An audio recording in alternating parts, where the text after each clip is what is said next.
They called her Mama Blessing, the holy woman who preached against sin every Sunday.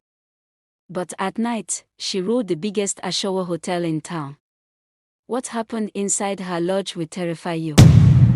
Mama Blessing was known in the entire town of Umuahia as a woman of virtue, respected, feared, and praised.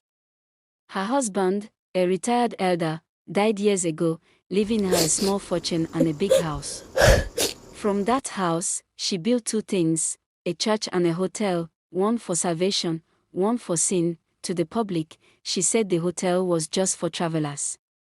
But every night, girls in short skirts and loud makeup gathered there, girls from villages, Lagos, and Port Harcourt, hustlers looking for quick money. They didn't know who owned the place, they only saw the manager, Chuka, a quiet man who said he worked for a madam abroad.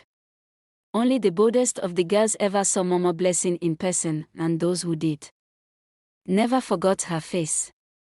Paradise Lodge wasn't like other hotels. Mama Blessing had rules, strict, strange, and terrifying. 1. No girl was allowed to leave the compound once she entered without permission. 2.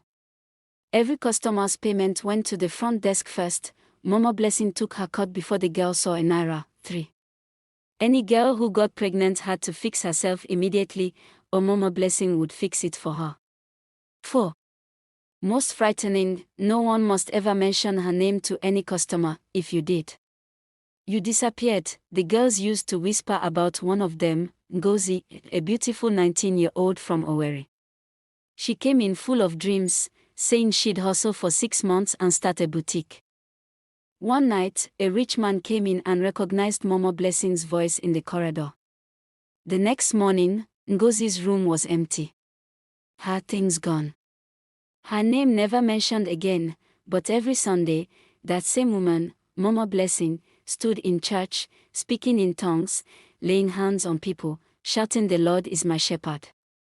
And the congregation cried, believing her every word.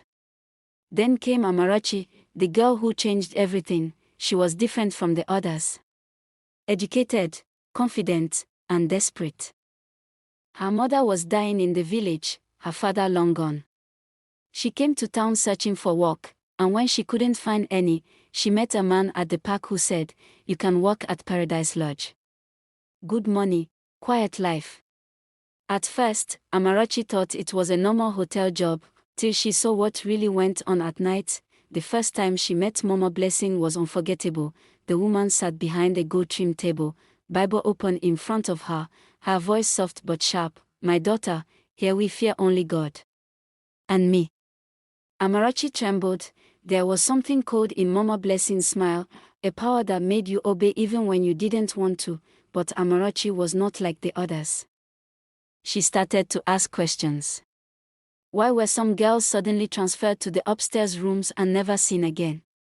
Why did Mama Blessing always visit at 2 a.m., holding her Bible and sprinkling oil in the corridors, whispering strange prayers? She began to suspect there was more to this holy woman than sin and money, something darker.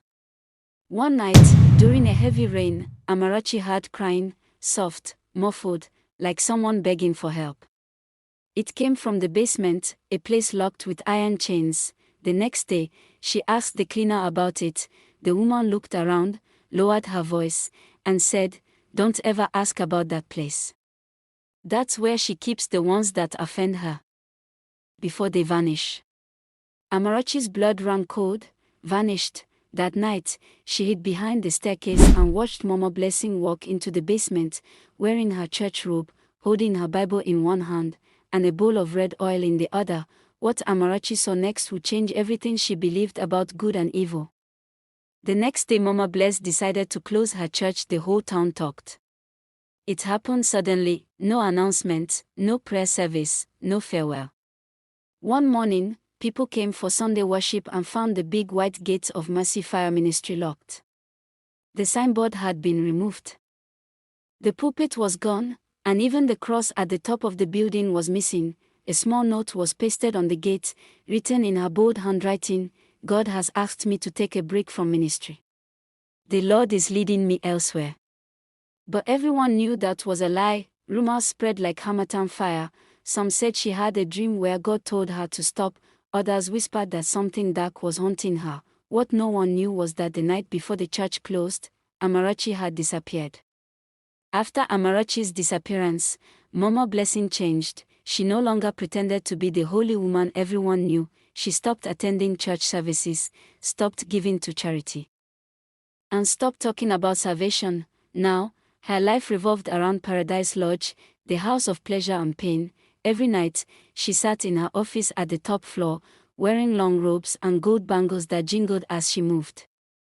Her perfume filled the air, sweet but sharp, and her laughter echoed through the corridors, a sound that made the girls' hearts beat faster, not from joy, but fear. If she was in a good mood, she would dance to old gospel songs, spraying money on the girls who made her happy, but if she was angry, God help whoever crossed her path. After Amarachi vanished, Mama Blessing made new rules in Paradise Lodge. They were stricter, crueler. 1. Any girl who disrespected her or questioned her orders would be punished, not with words, but with pain. 2. No one was allowed to leave the hotel compound without her permission, even for a day. 3. Anyone caught stealing from her or hiding money would sleep in the cold room. No one knew what that meant, but everyone feared it. 4. Every Friday, all the girls had to kneel before her, one by one, and drop money in a big bowl. That money was called Thanksgiving offering. Mama Blessing smiled most at the girls who dropped fat bundles of cash. She called them her daughters of favor. But if your envelope was thin, or you came empty-handed, her smile would vanish, and she'd say softly, "You think I don't know your type? You want to eat my food and rise against me? You'll see." By morning, that girl would be gone. Every night, Mama Blessing inspected the rooms. She would open doors without knocking, check the beds, and ask strange questions. Did you please your client? Did he give you money? How much did you bring me? Her eyes were sharp, watching every move. She had spies among the girls, loyal ones who told her everything. If a girl complained of being tired, she'd laugh and say, "When I was your age, I worked day and night. Now go back and make yourself useful." But when one of the younger girls, Chidra, tried to run away through the back fence, they found her the next morning lying behind the hotel, shivering, her clothes torn. She never spoke again after that. She only sat in her room all day, staring at the wall. After that, no one tried to escape.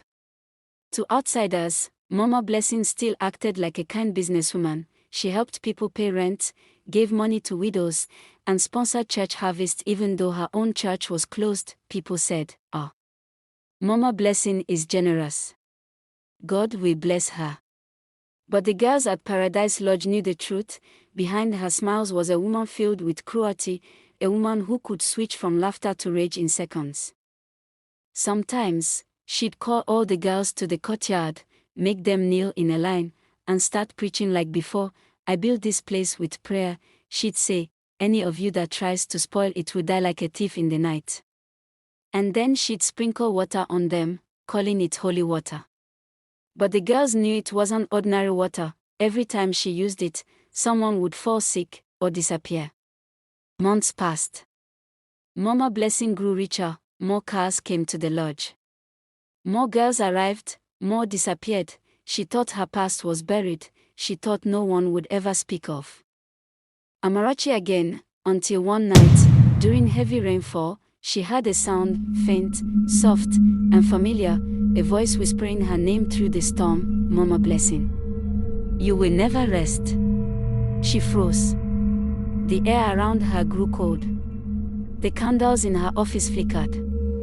She turned, her heart pounding. There was no one there, but on her office door, written in red, were two chilling words, "I'm back." That night, after the red writing appeared on Mama Blessing's door, everything in Paradise Lodge changed. The girls whispered that Amarachi's spirit had returned, that she had come for revenge. Strange things began to happen. Doors slammed on their own. Lights flickered. The sound of crying echoed from the basement. Mama Blessing tried to act strong. She sprinkled oil everywhere, shouting prayers. But deep down, she was scared. She could feel that something, or someone, was watching her. Among the girls was one named Ezin, a quiet, slim girl from Anambra who came to hustle so she could pay her younger brother's school fees. She was always respectful and never caused trouble, but she had seen too much. She knew how girls vanished. She knew what happened in the basement, and she knew Mama Blessing's smiles were more dangerous than her anger. One night, Ezin met a man named Kenneth, a calm and kind customer from Lagos. Unlike most men who came to the lodge, Kenneth treated her with respect. He asked her one question that broke her heart: why is a nice girl like you in a place like this? That was the first time Ezin cried in front of a man. Through her tears, she told him everything about the wicked rules, the punishments, the girls who disappeared, and how they were trapped with no freedom. Kenneth was shocked. He held her hands and whispered, "Don't worry. I'll help you. But we have to be smart." They planned quietly. The next night, Kenneth came back pretending to be her regular client. They waited until everyone was asleep. Then, around 2 a.m., Ezin climbed out through the small bathroom window into his car waiting behind the fence. For the first time in 2 years, she saw the streetlights, felt fresh air, and tasted freedom. At dawn, Kenneth drove straight to the nearest police station. Ezin told the officers everything, from how the girls were locked in, to how Mama Blessing punished them and hid their money. At first, the police didn't believe her, but when Kenneth showed them the voice recordings he secretly took of Ezin's confession and pictures of the hotel gates, they realized it was real. By evening, 3 police trucks filled with officers surrounded Paradise Lodge. Mama Blessing was in her office counting money when she heard the sirens. She jumped up, confused. By the time she looked through the window, police officers had already broken through the front gate. "Madam Blessing," one of them shouted, "you are under arrest for human trafficking, illegal confinement, and assault." The girls ran out, some crying, some laughing, some too weak to even move. The officers stormed the basement, and what they saw made even the toughest of them freeze. Old chains, blood-stained rags, and burnt candles everywhere. When they dragged Mama Blessing out, she screamed and shouted Bible verses, "Touch not my anointed. The Lord will fight for me." But no one listened. The same crowd that once praised her as a woman of God now watched her in shame. Mothers spat on the ground. Men shook their heads. So this is the holy woman we respected. That night, the girls were taken to the station for questioning. They were fed, given new clothes, and promised safety. Ezin sat quietly in the corner, tears in her eyes, not from fear, but relief. For the first time in a long while, she was free. The other girls hugged her and called her their angel of freedom. The next morning, the police sealed Paradise Lodge. The big signboard that once glowed with pride now read, "Closed by order of the police." The town was silent. No music, no cars, no noise. Just whispers. Mama Blessing's once beautiful hotel now looked like a haunted house, broken, empty, forgotten. A few months later, news spread that Mama Blessing had fallen sick in prison. Some said she lost her mind, others said she saw Amarachi's ghost every night. No one visited her, no one prayed for her. The same woman who used to shout fire of the Holy Ghost was now sitting alone in a dark cell, whispering to herself. As for the girls, they began new lives. Some went home, some started small businesses, and Ezin, the brave one, started a group that helped other young women trapped in such places. She named it Amarachi Foundation, in memory of the girl who never got to escape. The end. Moral lesson: no matter how long evil hides under the cover of holiness, the truth will always come to light. Power, money, and fake religion can never protect a wicked heart forever. Mama Blessing used the name of God to cover her sins, but in the end, her wickedness destroyed everything she built. The story teaches us that God sees what people hide, and those who use their position to oppress or harm others will surely face justice, in this life or the next. It also reminds young women never to give up hope, no matter how trapped they feel. One act of courage, like Ezin's, can save many lives and break the chains of fear. Evil may rule for a night, but justice and truth will always rise with the morning. Wow! I just want to take a moment to say a big thank you to every one of you who has been watching, liking, commenting, and sharing my stories. Your support means so much to me. Every view, every kind word, every follow keeps me going and inspires me to create even more powerful stories that touch hearts and open eyes. To my loyal followers, old and new, God bless you all. This journey wouldn't be possible without you. We're just getting started. More emotional, thrilling, and inspiring stories are coming your way. Keep watching, keep sharing, and never forget, every story has a lesson, and every lesson has a reason. Thank you for being part of this storytelling family.